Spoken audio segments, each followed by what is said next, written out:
Hey, what's happening, guys? Dan Darrow here with another Options and Play video update.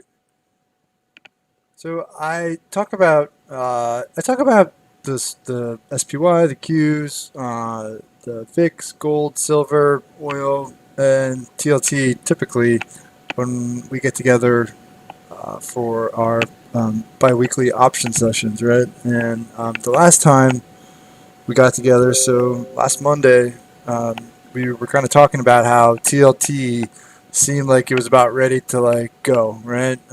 Basically, when it was hanging right above kind of like this key area of support, right? And what was different about this time and why I thought it was looking like it was prepping to go was because you had the 8 EMA and the 20 starting to curl lower, right? And starting to really weigh on TLT while it was just sitting right above like this key like May support range, right? So it was really seemed to be setting up for a move lower.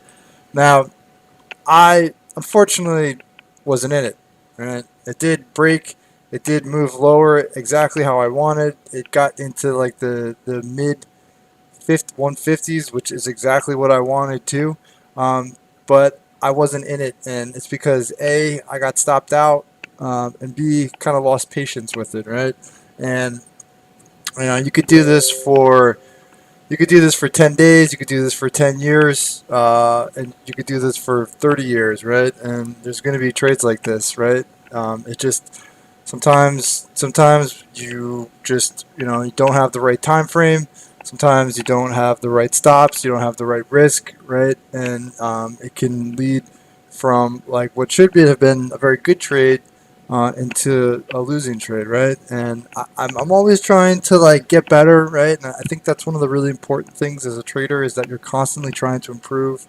Whether it's money management, trade selection, different strategies, right? There's always ways to improve. And for me, looking back at this trade, having seen it do exactly what I wanted and not being involved, I know that my mistake was both the risk and the time frame, right? Because when I went with a shorter time frame, thinking that when it first got to the 50-day and bounced, we actually when it first got to the 50-day, we were actually able to close into the weakness, and then when it bounced, I added back into strength, and I was looking for a short-term move lower. Right now, when I'm in shorter-term contracts, I'm typically keeping my risk tighter, so my stops tighter, because if you have an adverse move against you when you're in short-term contracts, it can take a disproportionately large toll on those contracts, right? So when I'm in shorter-term contracts, typically keeping my risk and my stops tighter.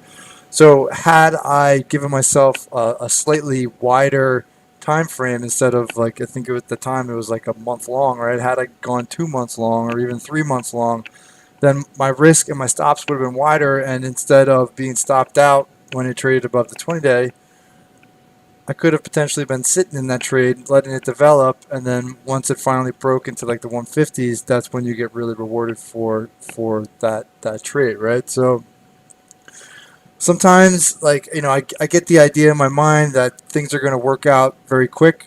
I feel like more often than not, things take a little bit longer than I tend to anticipate. So what I try to do is, if I think 2 weeks, 3 weeks of the time frame, sometimes I like to go out like 4 weeks, 5 weeks, 6 weeks, just because I've realized over the past that a lot of times I get like these ideas in my head that it's going to be immediate, right? I'm going to see immediate breakdown and immediate breakout, and things don't always move that way, especially whether it's commodities or individual names. Some bigger cap names don't move as fast. So, um, you know, these are constantly things I'm trying to improve. And basically, what I want to just highlight in this video is that there's always ways to improve, always trying to get better, tinkering with things. So whether if you're an options trader, whether it's tinkering with the size, the stops, the risk, the strategies, the time frames, there's a lot of ways to improve. So you're always trying to improve.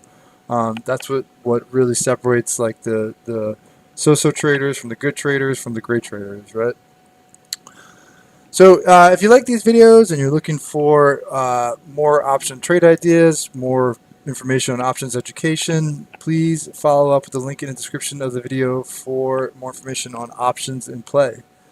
Stay safe. Hope you guys have a great night. you well, and I will talk to you all tomorrow.